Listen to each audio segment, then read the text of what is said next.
It is 5:39 on November 21st. I'd like to call the meeting to order.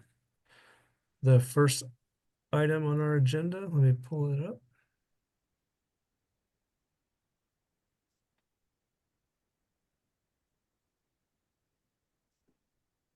is to approve the agenda. There have been no changes since I sent this out, so is anybody, or is there a motion to approve the agenda? I'll make a motion to approve the agenda, Charlie. Thanks, Christina. Is there a second? John seconds that. All right, thanks, John. If there's no more discussion on the agenda, all in favor say aye. Aye. Aye. Any opposed say nay. Motion passes. We'll go down to the regular agenda. First is the financial report. Karen, if you want, I can share my screen, or if you want to share your screen, I can hand that over to you. Well, I'll let you go ahead and share your screen. Okay. They didn't include the extra pages that they normally do in these financial reports, so it's gonna be pretty basic. No huge changes in terms of expenses. Still payroll's the highest. But like I said, it's really basic. August and September, I think it's just 4 pages. So the balance sheet, the profit and loss, and then the cash flow statement. For October, I'm still working through getting that buttoned up. At that time, I'll tell our Kindred to go ahead and move the Career Development Center piece in the property, plant, and equipment into just buildings. I think we determined that that area is what's now the library. And so we're just going to include it in there rather than have it separated out.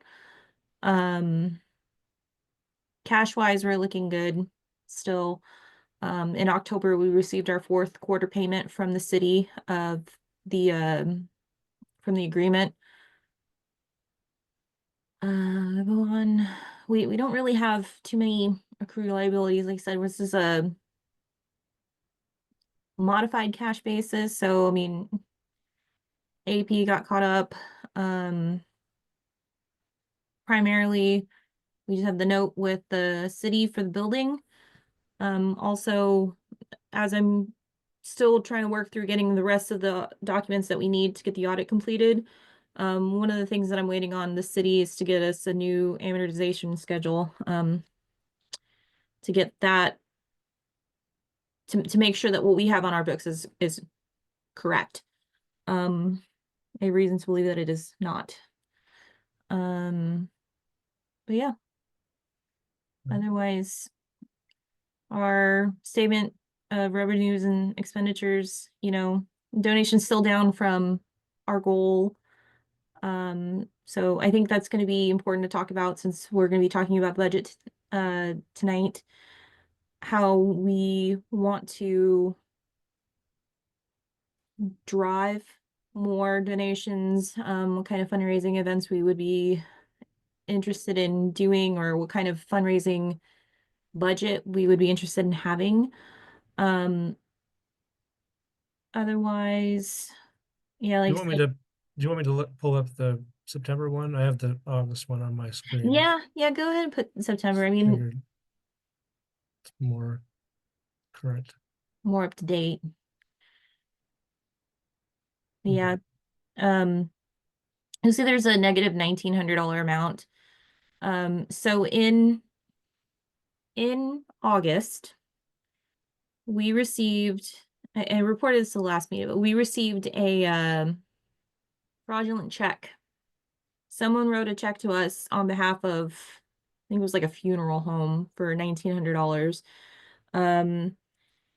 Then we got some email correspondence about how this person's financial person made a mistake and now they're over budget. And, there was some kind of issue with it. So we went ahead and wrote a check back because that was the original means. And then it turned out that the bank had reversed the deposit and returned the check because it was fraudulent. So on that day when I saw that they had reversed the deposit, I put a stop payment on our check so that we wouldn't lose more money. So that's why there's negative 1,900 there. It just made more sense to me when I was recording our income to put it there, knowing that in August it was going to come in September it was going to come back out. So that's why that's like that. And again, operating expenses and our highest is payroll. Our next highest has been repairs and maintenance, and then utilities and groceries. Grocery wise, in terms of our budget, we're still looking pretty good. I had a question the other day about how we're doing on groceries, and the current projection for through the end of the year is that we'll be at half of what we projected, what we budgeted for, I should say. We'll be at just over half spent of the budget for what was budgeted in 2024. I expect that number. I don't think we should reduce the amount that we budgeted for groceries. I don't know if James and Chef Mo have plans to make the food programming more robust. But yeah, I'm ready to get into it. And if you guys have any questions, let me know.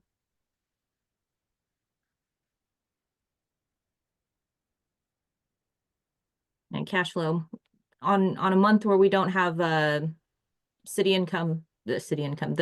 contract agreement, change in net assets is going to be down because we typically spend more than we earn in a month. But we're still good. We're still looking good. Thanks, Karen. You're Are there welcome. any questions? Looks like Chuck has now joined us. Chuck, we are just doing the review of the financial statements. Are there any questions for Karen about the August or September financial statements?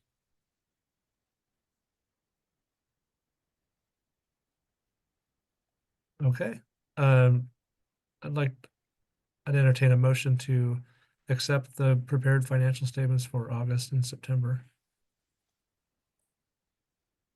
I'll move. Is that you, Chuck? Yes. All right, thanks. Can I get a second, please? This is John. Go ahead. I beat you to it, John. Christina, I second. All right, thanks, Christina. Is there any other discussion on the motion? All in favor of accepting the prepared financial statements for August and September, say aye. Aye. Aye. Any opposed, say nay. All right, motion passes. And the next item on the agenda is the review of the proposed 2025 budget. Should be on your screen. Karen, where do you want me to zoom in, or how do you want to do this? Or do you want to take control of it? You know, what we could do is, I can share my screen for this portion, and that way, the Google Sheet that lives on the Google Drive, we can go ahead and make changes in there, and it's happening live. And I Sounds think good. it'll be good.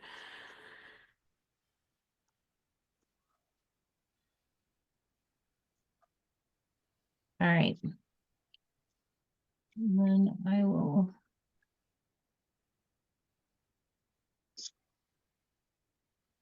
All right. All right. So, last month when we were talking about this, Charlie had asked me to put year to date through here. So year to date shown on here is through September. And he also asked me to put in projected. One thing I just thought about when we were talking about our financial statements is that I'm not sure in terms of what winter shelter is going to look like, but I imagine that, you know, we will be making more meals for people because we'll be at much higher capacity. So my projection on here is just based on what's happened throughout the year. And since we're moving towards serving more people in the community, I made sure in this budget that I put way more in for groceries on here, but I don't know. I don't know. Karen, on the columns, so the year to date is through September, Yes. and then column G, the projected, is that the remaining projected? Yeah, then- for and then so column- October through Okay. December. Yes. And then, so column H is really the projected end of year. Is that right? Projected and actuals. So Okay. yeah, so if I take these two, Add them together. it should be the 13. Got it. Thank you. Okay. My camera is covering that. Let me move my window so that I can see what you guys see. Okay. Well, I want to make a comment about Karen, speaking about the food. We increased the food budget because one of the things we plan to do, and I'll talk about more of that, and maybe you've heard me talk about this for the last couple of months, is that we plan to have more people indoors in the shelter 24/7. And so we know the amount of meals we serve are going to go up. With weather emergency, we believe the changes we've made at the shelter will cause people to want to come to the shelter and stay longer. We're also going to be providing meals in the shelter during weather emergency, different than we did before. We just provided snacks before. We'll have full meals for people in the shelter. I'll talk a little bit about that, about the programming change, but we believe that we are going to be spending more on food. Yeah, right now I have 200,000 budgeted for 2025. The number we got from Misty for the contract. We don't have a number for Misty yet. That's We a don't? proposed. Oh, it's a That's what promo. we're. Okay. That's what we're going to ask for. Okay. So we're asking for 3.5 million from the city, and if we get 3.5 million from the city, we're also wanting to increase the amount of donations that we get. So we also need to think about how much we want to spend on fundraising. So can you go back to the top, the Yep. proposed amount for donations seems to be nearly double what our projected end of year is. That seems like a pretty significant, or maybe ambitious proposed. Definitely amount. ambitious. I think previously the number that we received prior to the sales tax passing was 3.1 million from the city contract. And so we were going to be short. So since we're kind of like in this limbo, I think it's good to plan to have a push for more donations. You'll notice that I put about 10 grand in kind. I think we need to do some more community partnering to see if we have any businesses that would like to donate their services. If their services consist of labor, but there's some kind of material involved, maybe we could purchase the materials and have them donate their labor, or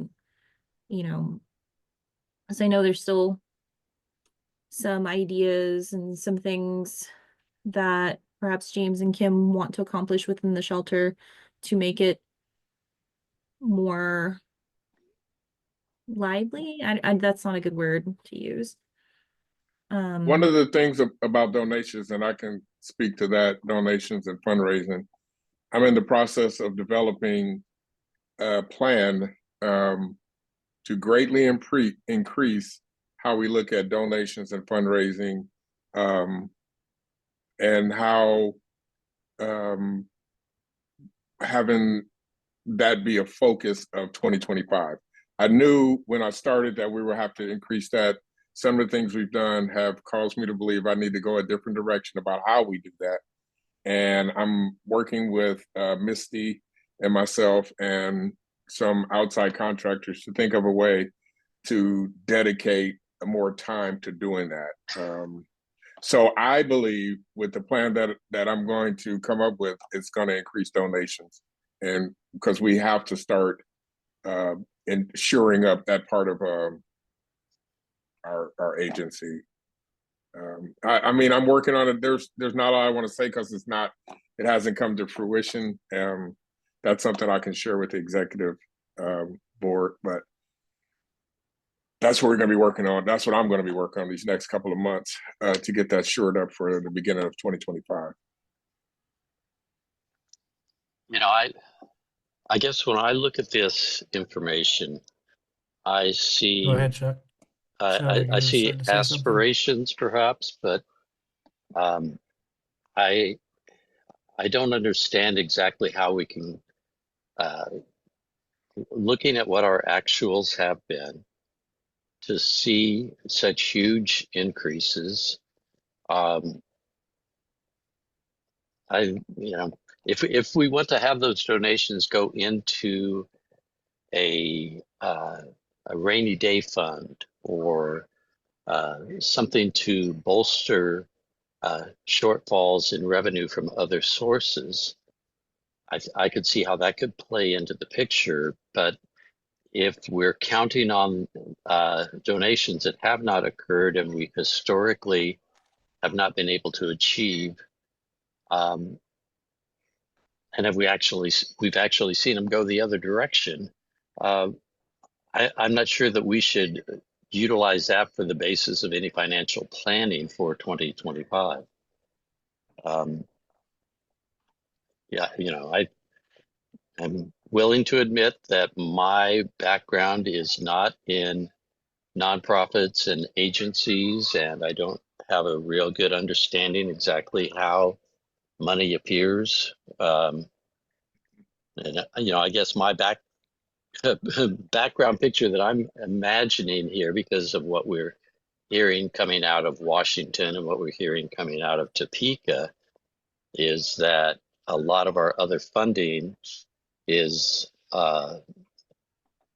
likely to have some real restrictions on it. And I guess I'm imagining the need to have some funds that are contingency funds for fiscal year 2026 starting in July. Yeah, I'm not real clear. And again, I don't have experience with agencies and nonprofits, and to see the information, the line item for the city of Lawrence, and I guess that's where I imagine we're looking. It's just saying that what we're doing is important, and so we know that the city will pay for whatever is necessary. But I haven't heard that yet, so I'm concerned about that. I guess another aspect on the overall budget that may not come into play, I suppose, is a cash flow rather than a budgeting question. But I think we've got somewhere around 165,000 a year in depreciation that I'm not sure is referenced in this budget. Now, again, I realize there's differences between cash flow and income and expense, so I'm just not real clear on how depreciation factors into any of what we're planning and building here. So those are a couple of thoughts. And I guess ultimately what I was looking at, I know we've got some information here that's looking at the 2025 proposed budget and comparing it with the 2024 budget, but I think it has greater reference to compare our 2025 budget with our 2024 actual rather than our budget, because we've learned things in the last year about what's a suitable budgeted amount.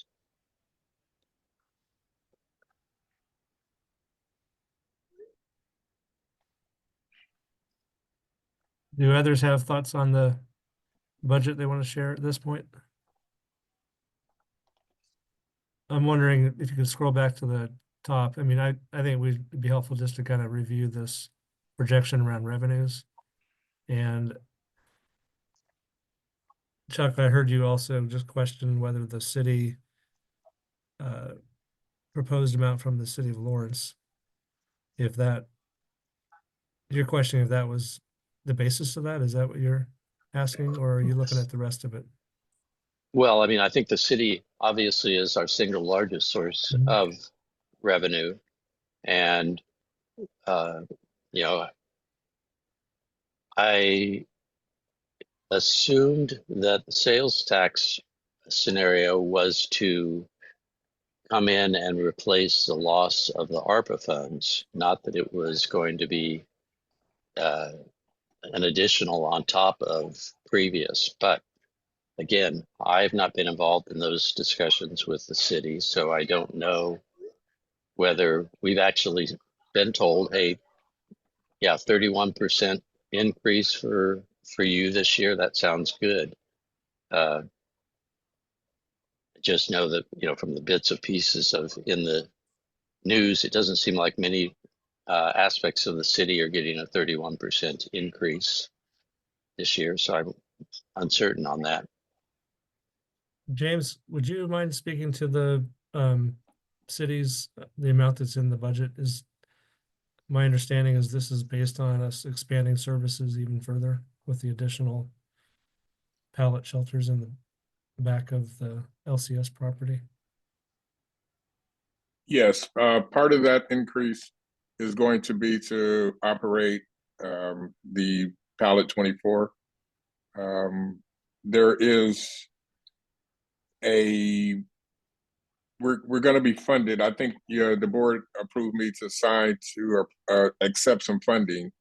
Part of that funding was to get that started and for the end of 2024. I think this started back in June or July. We thought we might be up and running by then, but that money is going to be for the first part of 2025 to fund the building of and the operation of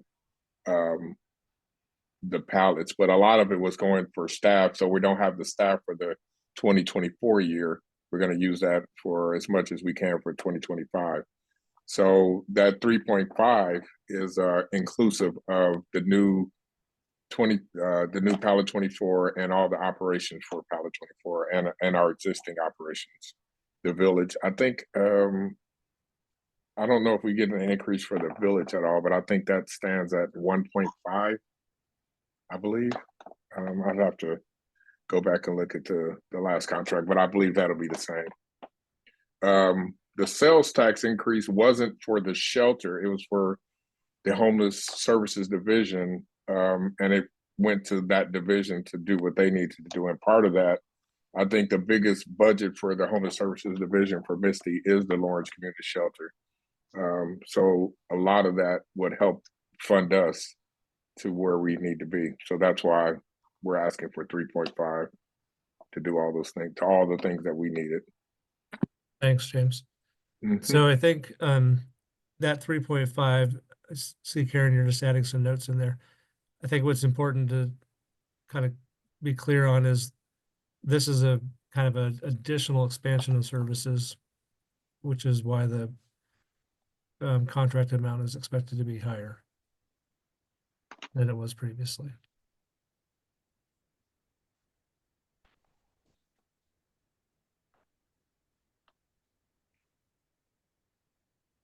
So when I looked at the bottom line, it looked like the proposed budget would have a revenue over expense of around 50,000. And I'm wondering if we could consider bringing that down to 0, just try to be balanced budget and do that by being more modest with the projections around donations or fundraising. Okay, Like that would, Do we want to take suggestions now and do this in executive meeting when we take the suggestions and come back with I think we just need to have some discussion because we're gonna need to Right, vote on right. this in December. Right. So I'm throwing out some ideas for trying to generate a little more discussion. Okay. I'm just thinking with Chuck's, I mean, honestly, to me, the donations are, That is way up. That I is feel way like up. it might be unrealistic.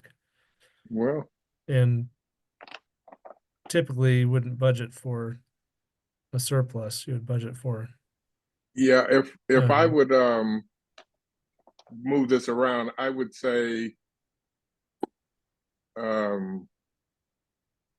that the increase in the donations, the biggest increase under individuals, I think we would probably move a lot of that to fundraising, because what I'm going to be working on is a fundraising strategy, and but that's to pay for, but it's going to come in through donations. But we're going to be doing different fundraisers and different things like that.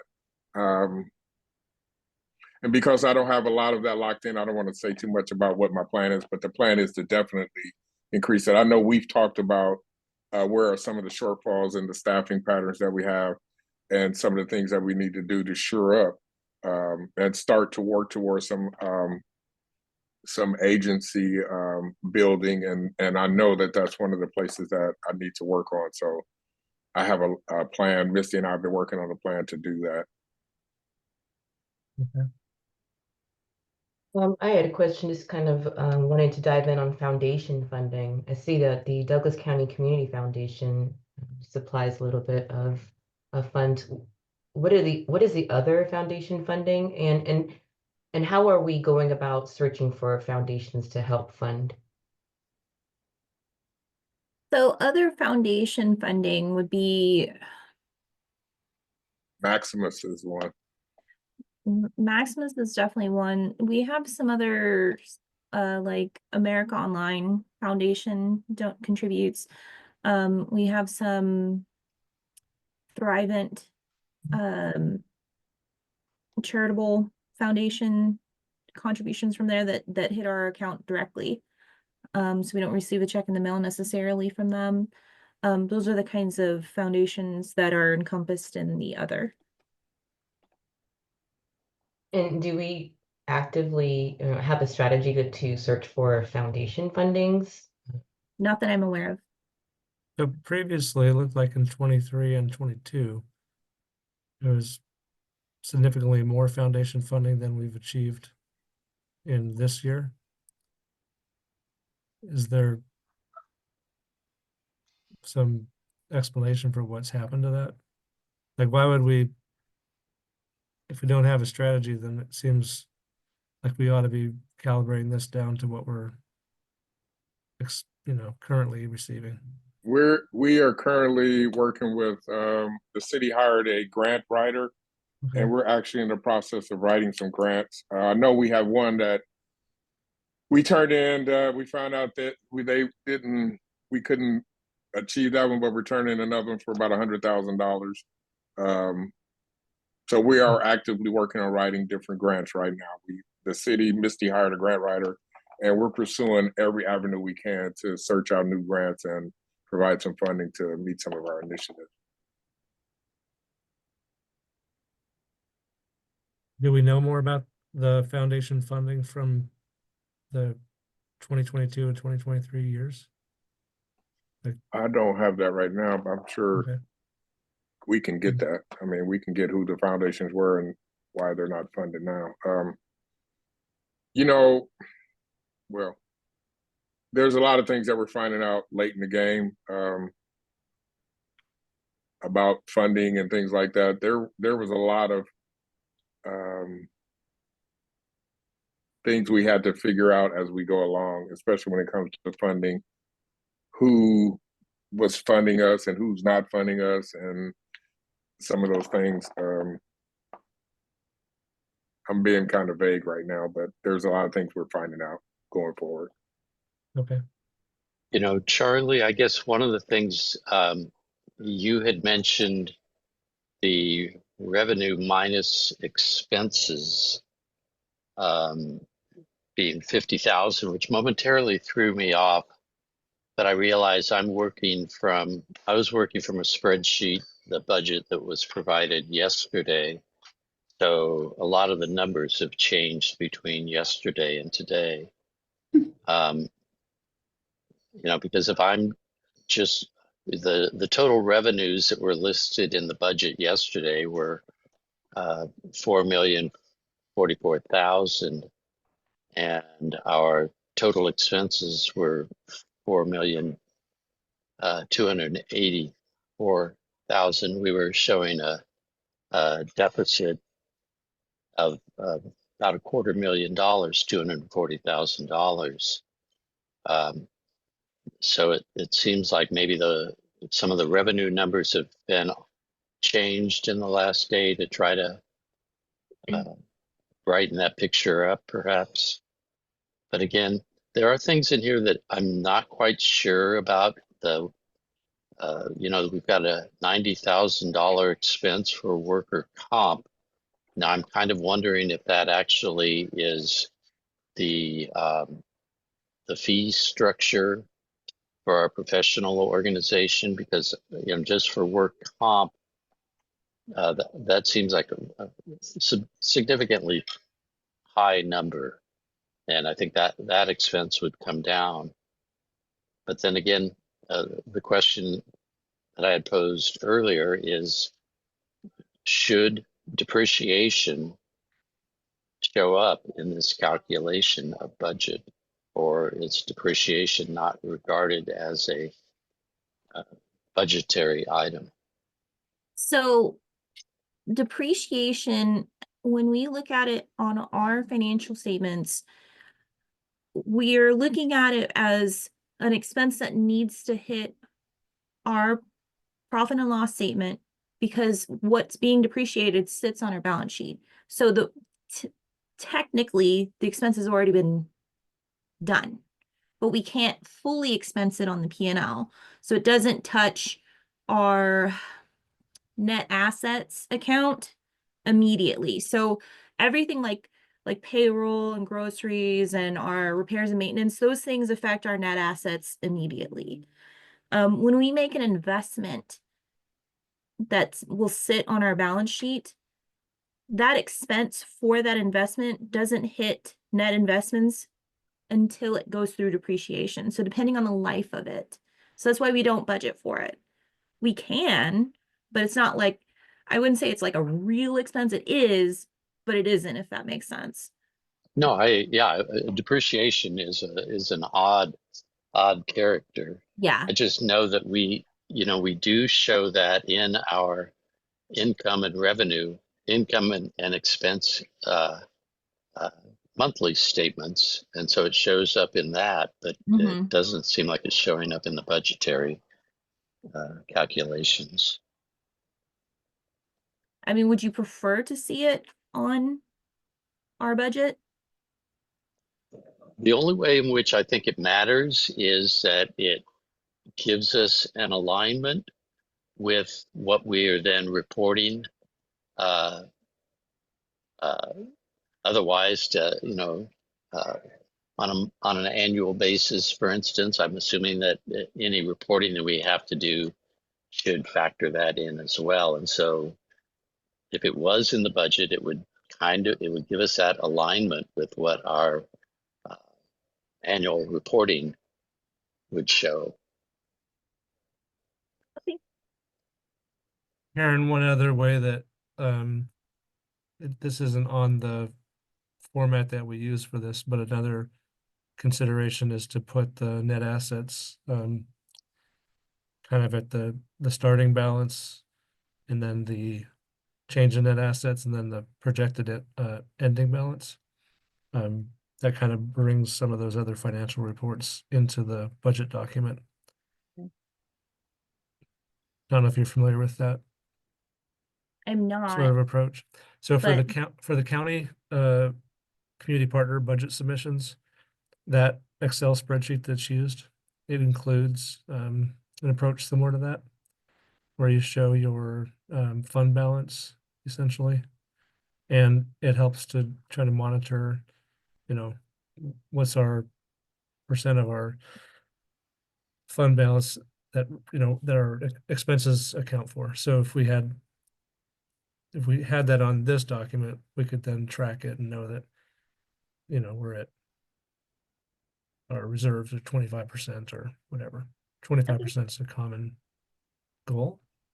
But what it would then also do is help to justify why you would ever use a surplus budget. So you would propose a surplus because you're trying to build back a reserve if your reserve target is, say, 25%.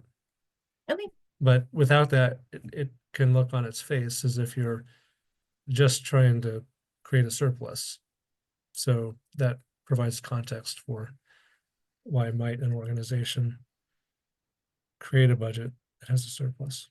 Okay. Or the other way, if you're trying to get back to if your target's 25% and you're running at 30-40%, then you might actually try to balance that back to 25 by running a deficit budget. So and Charlie, I think a lot of what you're referencing there, it's a question that I had too. It looks like we were maintaining, going back and looking at some of the balance sheet information, that we were maintaining a cash reserve of a little less than 1 month's worth of expenses, right. which feels a little vulnerable. Oh, it's extremely vulnerable. Yep. Yeah. And, again, I can't predict what's going to happen in Washington, D.C., and I can't predict what's going to happen in Topeka and how it's going to flow our direction. But I think there's vulnerability out there, and it would behoove us to have some sort of a cushion or a buffer in our operating expenses to allow us to respond should we get to July and find a different picture confronting us. This is Jill. Maybe I'm missing something or I haven't looked at the budget in a while, but do we get a lot of federal and state funds? Well, I think, and you would have a better insight on that than I would. Not that I know of. Well, I mean, we know that basically the challenges that have been posed in the legislature in Topeka having to do with not simply directed funds from housing, for instance, but also KDADs. There have been attempts to restrict the flow of funds to municipalities that are not satisfying the legislature's beliefs, I guess I would say. And we see that, very directly spelled out in the Plan 2025 with, Ben Carson's comment about housing first and HUD, cutting off all HUD funding to communities that employ housing first practices. And so, well, the think, only HUD funding that I know that the city of Lawrence gets the largest direct allocation of funding from HUD currently. And I don't know how much of that, I don't think it's a lot that comes to LCS. If it is, it's the ESG funding. It's not a lot. It's 39,000. Wow. Yeah. But I'm sorry. I have a bad attitude about this, but the state legislature's conversations around this, in my opinion, they're kind of a joke because those federal funds, like we're not getting them. We don't have any HUD funded programs. The county receives funding for a grant, and that may go away, and that would be a bummer. That's $300,000. Long story short, I think even with the conversations in the legislature, they are kind of a joke in my opinion because we're already not receiving those dollars. These are locally funded services. So I don't get distracted with those, and I don't get distracted with what's happening with even the trajectory of the presidential election and the cabinet appointments. That will be a bummer. But in terms of the budget for this organization in our community, it is almost all local funding, and we have to have a locally funded local strategy. that's very good to hear. Yeah. And that, that was really core of the question of that 3.5 million from the city is, do we feel like we've got that locked up? Because that's obviously the key to this picture. So if I'm understanding, Chuck, your question is of that city line item, how much of that is dependent on any like state or federal funds? Is there a Speak to that. background component of that comes into the city coffers? Correct. Right. Hi. Misty, did you want to ask or answer about that? Yeah. Thanks. None of that funding that we've agreed to is anything but city funds. So it's going to be partially general fund, and that was the fund that that we're receiving because of the tax. And then the other is special alcohol funds. So not in any way related to federal or state funding. Thank you, Good. Misty. Good. When I look at it, it looks like there's maybe about 100,000 that would be vulnerable to some change in the federal funding through the CDBG and the ESG. So I think that's the extent of it. Our friends at the Housing Authority are, and from a community perspective, our friends at the Housing Authority are most at risk. If there are less vouchers, Section 8 vouchers funded, that will be do significant harm. But I think we can get distracted with that. For this organization, I think it is local money that we have to focus on. Thanks, Jill.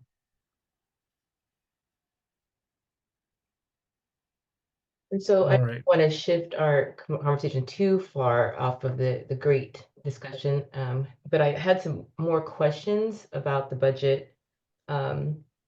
It's particularly, I mean, I don't have any suggestions about moving things around. I have more questions about where and why where we get these amounts. So I wanted to understand why the increase in office supplies for that is budgeted, and then give me a little bit of understanding too about the professional, other professional services. Only because there's just a significant change in the percentage, and so maybe a little bit of a conversation about that. Then I can maybe build on how I could imagine restructuring or allocating the budget is. I have more questions than I do about like where we're spending the money and where we see the projection in the next year for professional and the other increases in the percentages over here. So for other professional services, that includes our access fees. For office supplies, I put 10,000 because of how much we've spent this year. That's primarily it. I know back in May, June, Kim and Megan set out to replenish some very low supplies. And so making sure that we have paper and folders and pens and such in stock. That's primarily that increase. Yeah, we had our staff were buying their own paper, pens, just different things like that. There was a lot of depleted resources, and so we had to start restocking everything. We took on another office at the village. We have more case managers, more need for office supplies. I mean, we bought printers, we bought all kinds of things, and then we're opening up another pallet. So we're going to have office supplies for that. I mean, in the money that we're going to get for the 24, that was startup costs to get started, but during the year we have to replenish those. And so we're actually, our programming is going to entail more groups and things like that. That comes with increased need for handouts and just a lot of different things we're going to implement in programming. So office supplies will be going up. Thank you for that clarity. So just clarify that Accent is the outsourced HR services that we agreed to. So that's why the other professional services increased. There was a question that Chuck had raised also about the workers' compensation Yes. proposed amount. So I asked You- our relationship manager at Accent about workers' comp and if it was built into the fee. And she said that gets billed separately. And she estimated that to be with our current staffing, 80,000. So I've kept it on the budget and I increased it because we are anticipating to have more staff after Pallet 24. So it's a guesstimate at this point. 80,000 is what she told me. We would be saving some money from what our current plan is. And from what I understand, it's spread out. We don't get billed monthly. I think we get billed quarterly.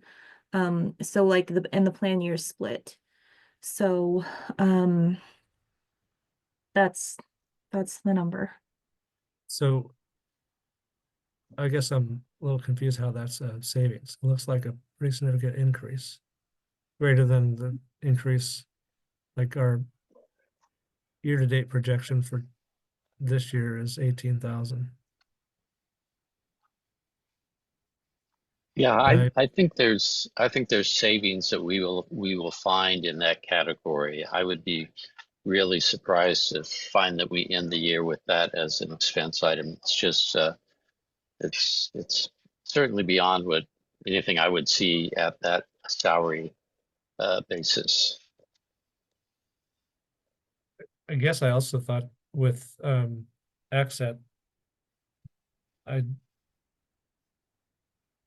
maybe I was just misguided to think this, but I figured that they would probably be able to provide a lower rate, given that they're covering more people, She did say that unless we've been improperly classifying our. she did say we would spend a few thousand less, again, with our current staffing. Because I think when they did the calculation, what we would be spending now without Accent, it was like 86,000 versus with our current staffing with Accent, it was 80,000. So there's $6,000 savings there. But like I said, with increased staffing, I didn't want to take a chance and under budget for it. Well, I guess what I'm hearing Charlie I just got wondering about cut off. I'm not is, sure. Everyone else is the here? My system just rebooted, so okay. So go ahead, you know Chuck. I was what I just hear trying to Charlie's question this 90,000, so. Yeah, if I'm, if we look at again what we were listing as the total 2024 on work comp at 18,300 based on wage basis of 1.9 million, that's that that's a huge disparity in the percentage moving into the budget. Yes, we're budgeting for more wages, but wages are not going up, 3.5 times like the work comp fee is. So I think again we'll be surprised. I don't think that work comp expense is going to be anywhere near that 90,000 that's allocated on that line.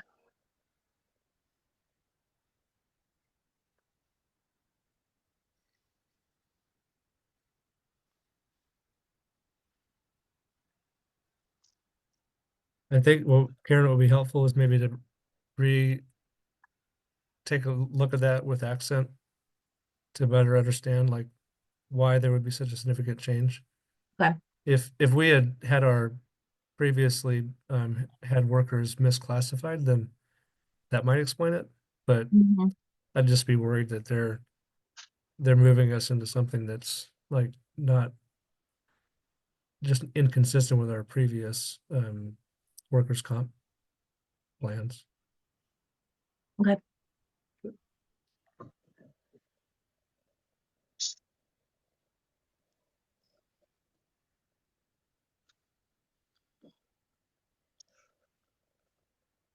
Are there other areas that people are curious about changes or dollar amounts for the proposal?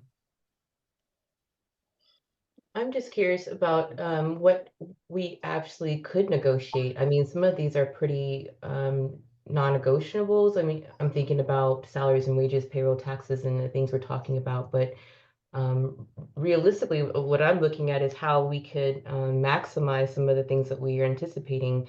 It looks like we need to really up our events and fundraising. And so what I'm thinking when I see this is how we can do that.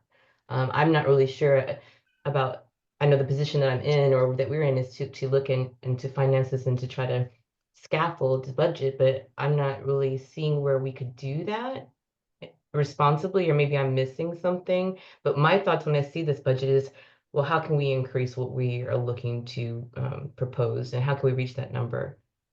So my thoughts would be like how we increase fundraising, what we can do to support that as a board. So yeah, I'm kind of stuck at that point right now. I can't offer any more opportunities to adjust budgets because I'm seeing all of this is necessary. So I just will rely on the expertise of this group for that. And again, our time frame associated with this is that we again, we will adopt something and then turn it over to Misty. Is that correct, for review, and then it goes to the city commission for approval? All of this before the end of this year. Is that correct? So Chuck, our budget is our budget, so we have to adopt it before the year end. Okay.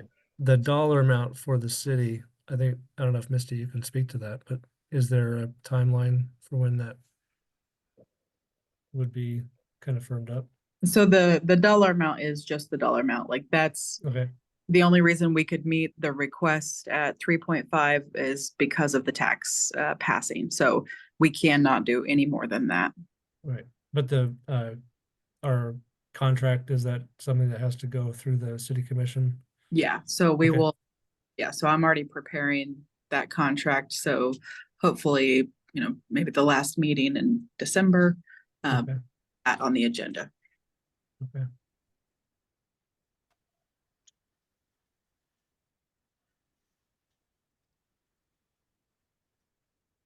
Any other questions on the budget? The proposed budget?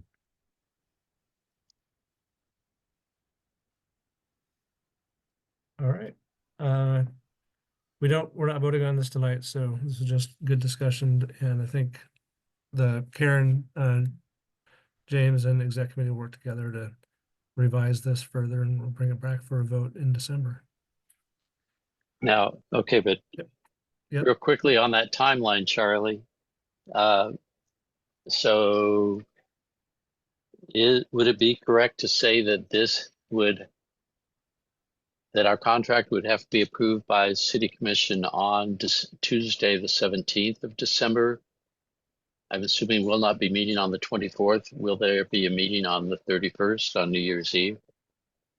So we won't have a meeting after their meeting. If they have it at the end of the year, that's fine. When you're proposing a budget, often the assumptions you're making are not finalized until later. I mean, that's my experience. Like in an example, like for the health department, we routinely receive funds from the state and federal government, and those we don't get those awards until later in the year, but we budget as if it were to happen. So I think this is same process. If it turns out that our budget assumptions are wrong and the city doesn't approve the contract, then we'd have to, figure out another plan. But Okay.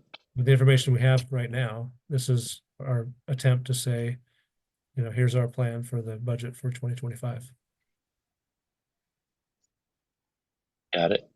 I think, this is just, budgets are essentially our best effort to project what we think is going to happen in the next year. So when it doesn't work out, you continue to report on it, monitor it, make changes as needed.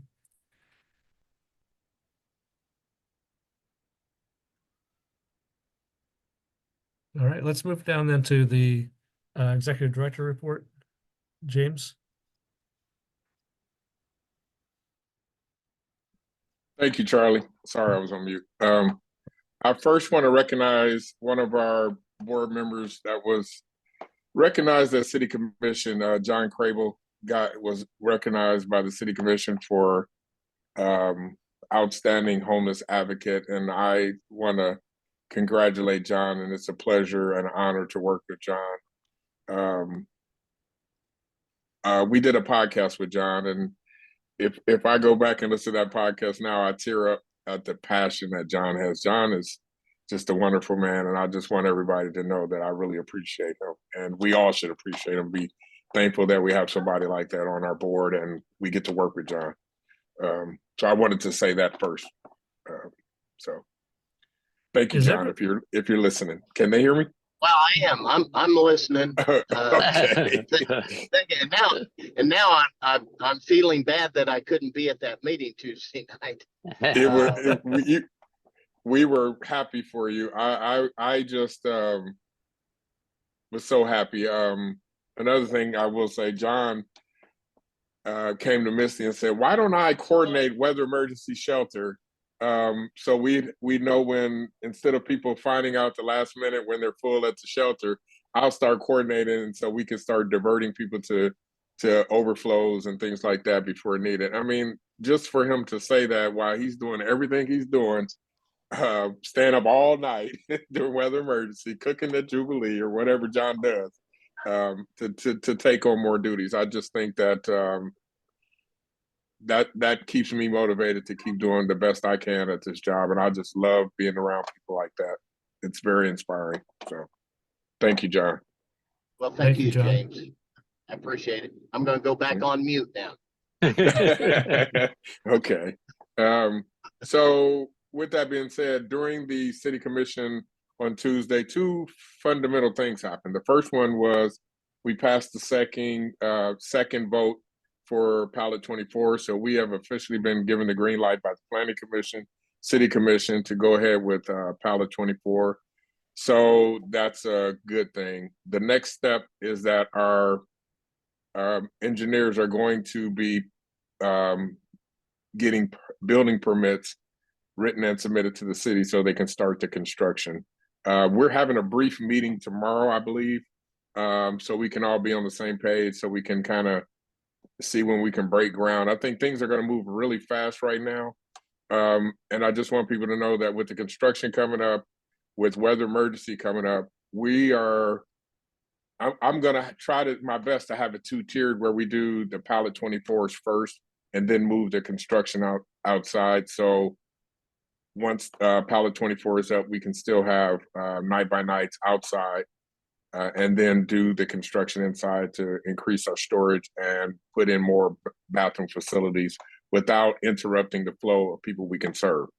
So, but if we try to do them simultaneously, it would be too disruptive to the inside where people are living now, and we don't want that. So, weather emergency, it's November, it's getting cold. It's cold today, it was cold this morning. We're going to see a lot of cold days. So I believe that's where we're going to move forward with that. We did get a general contractor on board. That's somebody that works in conjunction with the engineers to get all the contractors and the bidding, to identify the contractors to bid for the jobs and to see how this is going to be done. I don't know if he has to get bids, but a lot of this is over my head. I know just enough to know where we're at in the process, but they're working tirelessly to do that. With that being said, next month, Misty's going to go before the commission to get our budget approved. I think it's $680,000. That's for the things that the board approved me to accept from the city. So that's going to be going first of the month, next month. That won't include any of the staff costs for the village, but that's why we added asking for that in our ask for next year. So that's why some of those costs look higher. With the Pilot 24, it's going to increase our occupancy use from 125 to 173. So altogether at the main shelter, we're going to have 125 in the main building and Monarch, and then an additional 48 people in the pallets. So that puts our numbers up to 173. So that's what we're looking to do. Once we get the Pallet 24 up and running, that'll be our night by night program. I believe we're gonna cut down our total number for night by night. So we're gonna establish a 30-day program. This 30-day program will be an entry-level program. I just want to call it our emergency shelter. We already have night by night, 90-day. I think we're going to call the 30-day program our emergency shelter. Well, you'll have people that maybe are recently unhoused.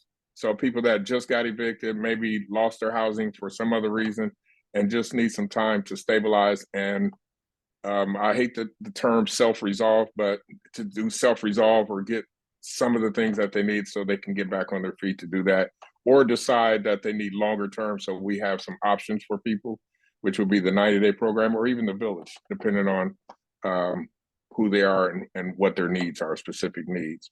So that will happen after we get the inside done, the construction done. And I think they said from groundbreaking to end, I think it's going to take about 2 months for the total projects to be done. That's an estimate. So if you know anything about construction, that could I don't think it's going to be shorter, but it could go a lot longer. We have instituted a policy change. So for our night by night program, instead of exiting at 7 in the morning, we extended that to 8 in the morning. That's to give people longer times to orient themselves and use the facilities, to take showers, to get their clothes together, finish their laundry, do things like that. We've been practicing that for a couple of weeks now, and it's been going pretty good. We've done away with Sunday exits. Since there's no transportation, and we've been transporting, which has been, it hasn't been horrible, but it hasn't been easy to keep those 2-hour slots filled for people to transport and then pick people up. So we're not exiting anyone from the shelter on Sundays. Individuals have the ability to stay in the shelter till the next day, till Monday. They could stay in their bunk areas. We're working on having enough staffing to do that. And this is preparing for weather emergency. So on a Sunday when no one exits, it's just like the weather was below 32. And so we're starting to practice how we're going to do that.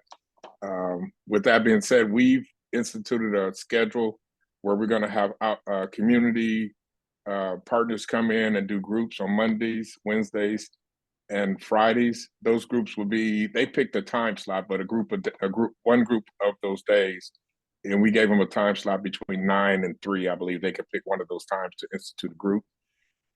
So we'll have groups going on every day of the week. On Tuesdays and Thursdays, we'll do programming groups on the inside. Now, these will be groups specific to some of the needs for our guests.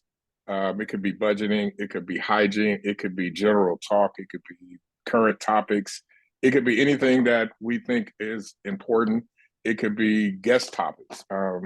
Guests could have topics they might want to talk about. So we're going to start to do some information groups and maybe some process groups and things like that. So we're instituting a programming schedule just on a small scale, so we can see what we're going to need to ramp that up. And so we're going to start that as soon. I've got a couple of MOUs signed. I think I have one with Willow. I have some with a couple more agencies to come in and do that. It's filling up fast. Catholic Charities is going to come in and do a budgeting class. We have some more community partners that are coming in and doing groups. We have finished our outdoor dog park. It looks wonderful. It's just wonderful. We had an outside group come in, put the wooden fence back up, fill in the slats that were missing, find them, fill them in, paint them, put mulch down. We have doggy bags out there. And the last touch will be when we do the pallets out there, we'll put fencing around for the side that's facing the parking lot. We don't have a fence there yet, and we didn't want to start putting a fence up when we have construction coming for the Pallet 24 to do fencing also. So we'll just, as a result, one of the last things they'll do is put up that fence to cover that dog park. And so that's been a really interesting thing to happen. Now we have to tell people, if you have a dog, please use the dog park, because now they're going out and just taking dogs wherever they want. So we have a designated place for people to take their dogs. Last month, I might have talked about this, that we're working on an initiative to use Monarch as our high use cabins. Right now, we have a couple of individuals that we're working with, the homeless resource team and other community partners that have high medical needs. So on a daily basis, they have medical providers, community providers coming to visit these individuals that have a lot of medical needs. And that's what we're thinking we're going to use Monarch to for anybody that would be beyond our scope of care, because they either could not take care of themselves or they need so much staff assistance that we just couldn't keep up with it. We're going to start doing that. I actually had somebody come out and look at what it would take to get those fixed, and he came out and gave us a bid, and he's going to start work on December the 2nd to put back up the walls that have been bowing, and they're going to repair all the Monarch units. Some of them have been deep cleaned professionally, and so we were able to move people in. They need minor things. We had 3 Monarch units that were totally gutted for mold remediation, and so mold, they don't fix anything, but they sure tear things out. So it's tore them. They're really gutted, so they have to come in and replace walls and everything. So they're going to do that too. And I think they gave us a good price. It's the same company that did our bathrooms back there. So they do good work and they're pretty responsible. So they're going to come in and start on the 2nd. That's what's going on. I talked a little bit about fundraising. I'm working to look at developing a position that works on fundraising and communications. And it's pretty intricate. Misty and I are working on this together. Misty's wonderful to work with. You just say, Misty, I want to do this, and Misty runs with it. Before I know it, I've got to do a lot of work because Misty done took the ball and ran with it. And so it just makes things so much easier to accomplish all these things. One of the things I did not say about the city commission on Tuesday, I was supposed to be there. I'm on 30-day no weight bearing bed rest. I'm actually in my bed right now, and my chair and my office right now.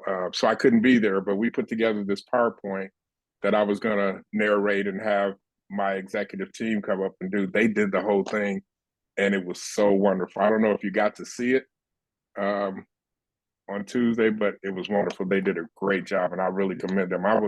I felt really good about our executive team, that they were able to come and accurately reflect the work we're doing and the plans we have, because the Lawrence Community Shelter is not about any one person, and it's really not about me.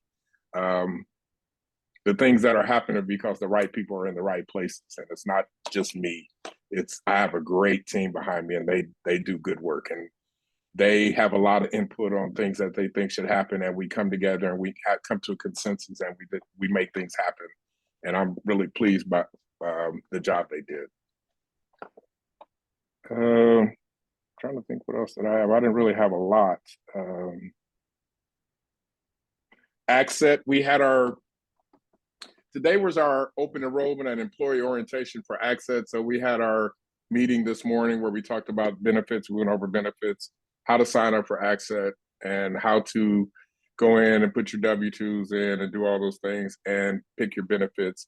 And so we have a short turnaround time to do that. We have until next Wednesday for everybody to get that done. I've actually went in, did it all today, and picked my benefits and signed that. So it's not a hard process.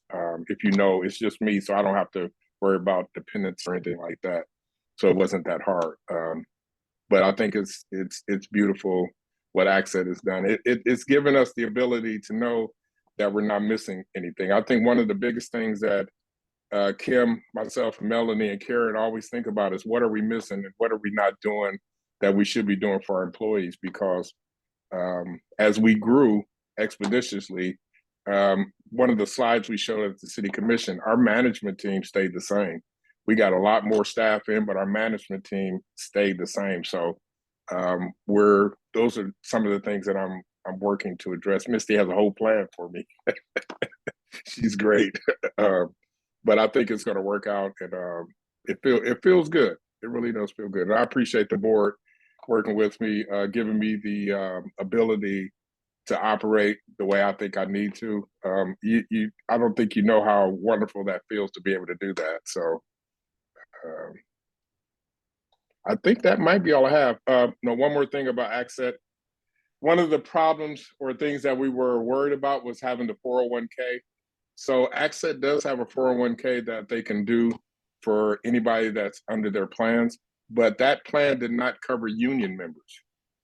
It specifically said they don't cover union.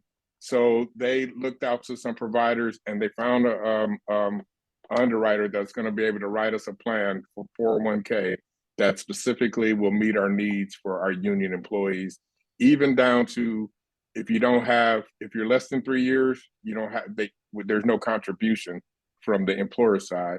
If you're more than 3 years, we can do the 2% contribution. Plans are not usually done that way. It's either you contribute or you don't. So they were really able to do that. We had to say yes to it soon so we can be in place by 1/1, and I think we're on track to make that happen. So I think that was a really good move. I appreciate the board allowing us to take that step, because I really believe it's going to be fundamental in taking this agency further and being legitimize the work that we do. I really do. I think that's all I have. All right, thanks, James. Does anyone have any questions? Yeah, this is Chuck. James, could you speak just a moment on success or challenges with the village? I mean, we've got a new community building in place. Is that getting utilized? Oh my goodness, yes, it's getting utilized. It's been a wonderful space. Even before we really could get it outfitted and done right, it was utilized. So people were happy to be in a space that actually is a building, has heating and air in it, and we were working to enhance some of the things in there. We got steps put out back. We're looking to get the floor sealed. It's like raw concrete now, but it's in the works to get that done. We've got it outfitted. We've got a kitchen there. We got warmer trays. We have all those things. It is really great over there. It's a classroom. It's a dining room. It's a community room, and it's really great. I haven't heard any complaints about the community room. One of the things that we're working and facing now at the village is this season. This is the season where things that live outside look for a place to stay warm and live during the winter. And one of those things is mice. If you know where we're at, the village is at, everything behind us and around us is fields, and that's where mice live. And so we're getting overran with mice. We have hired a contractor. Green Pest Solutions is contracted with the city to come in and provide that. And one of the things they did say is they can definitely put a dent in that, but it's going to take some time because we didn't have anything in place before that. So I think that's the biggest thing right now is getting the mice and dealing with the mice. But the village, I'm glad to say that it's unremarkable. There's nothing new, nothing bad going on. It's going the way it should. There are people that are exiting every day into permanent housing. We have a new case manager over there. We had two in the beginning. One of our case managers, when they started, they were full-time at the village.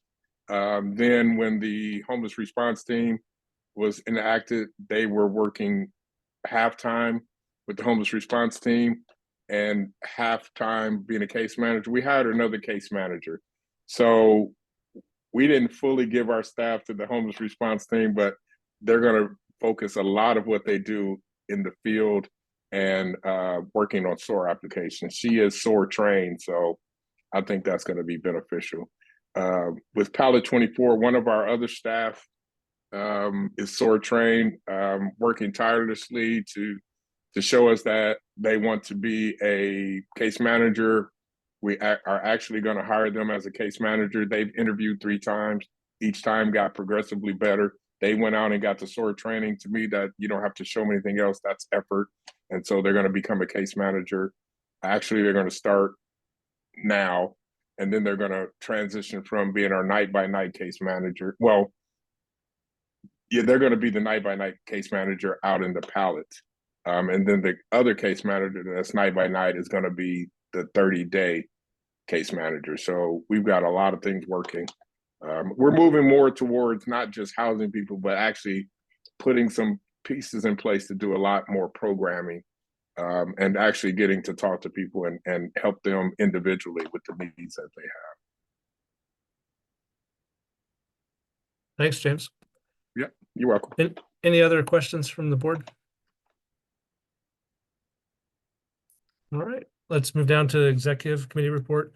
The only thing we had to report is we had talked back before we did the mid-year review that for the end of year review for James's position, we wanted to expand the request for feedback to also include staff. And I wanted to give a chance for the board to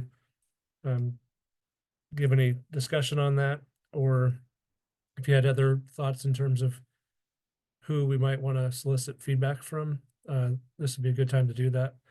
If you remember, for the June review, we basically just asked a few questions. What have been major successes?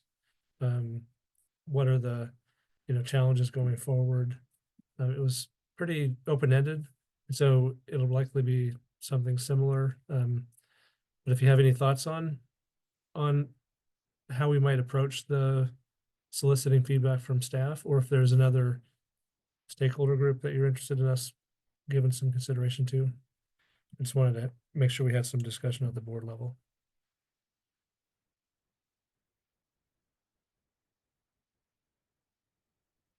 And this would be, we would go into executive session in our December meeting to do the review.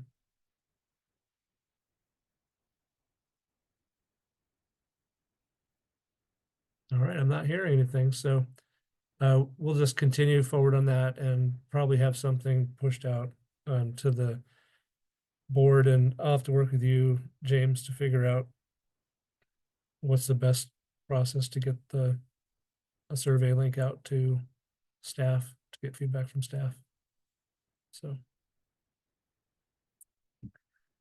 all right, next item is the operations committee report. Does the operations committee have anything to report?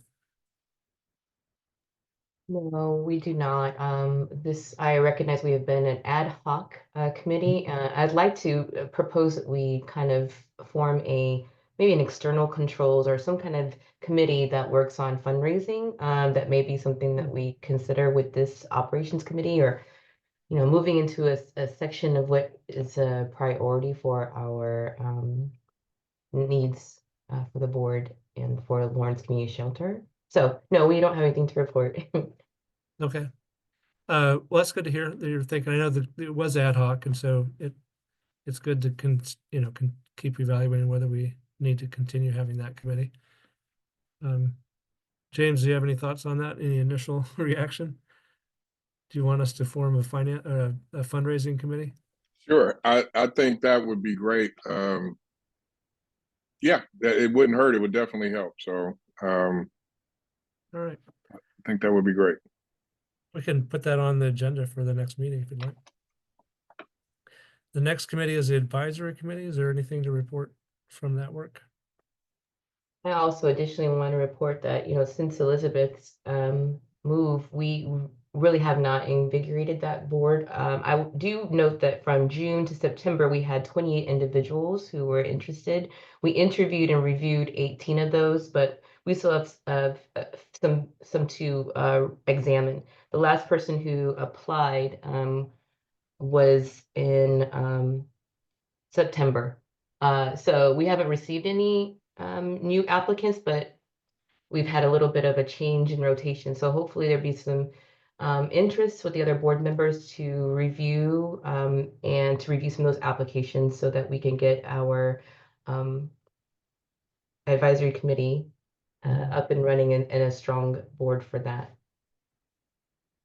I guess the committee is now just you. Is that? Well, James also was Yeah, okay. examining the applicants. Okay. So I'm wondering So- if, go ahead, James. Yeah, I want to speak to this, Charlie. We had it set. We had 6 members chosen. We were gonna have our meetings and then decide how we pick.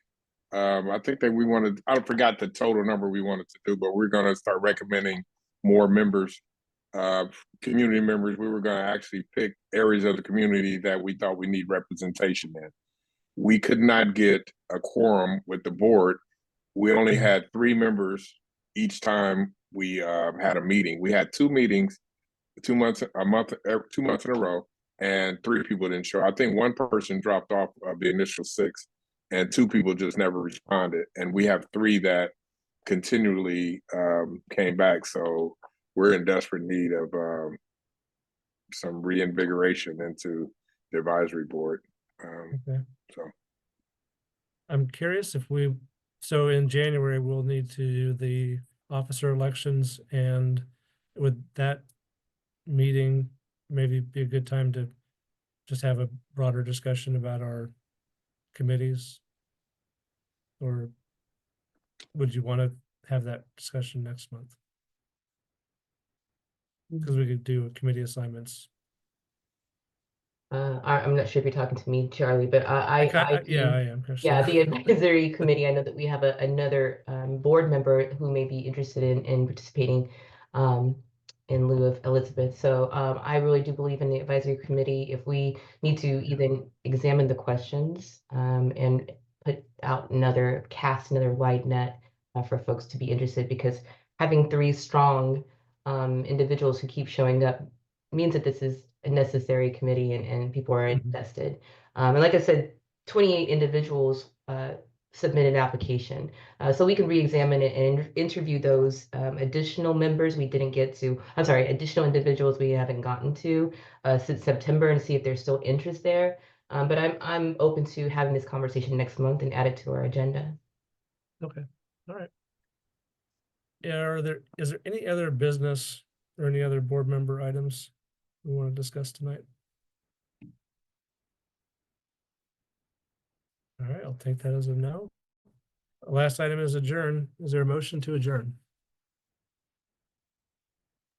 I make a motion to adjourn. Is there a second? I'll I'll second. second that. I think I got John first there. All right. Okay. Motion was made by Christina, seconded by John to adjourn. If there's no discussion, all in favor, say aye. Aye. Aye. Any opposed, say nay. All right, it's 7:02 PM. Thanks, everyone. Good night. Thank you, everybody. Thank you.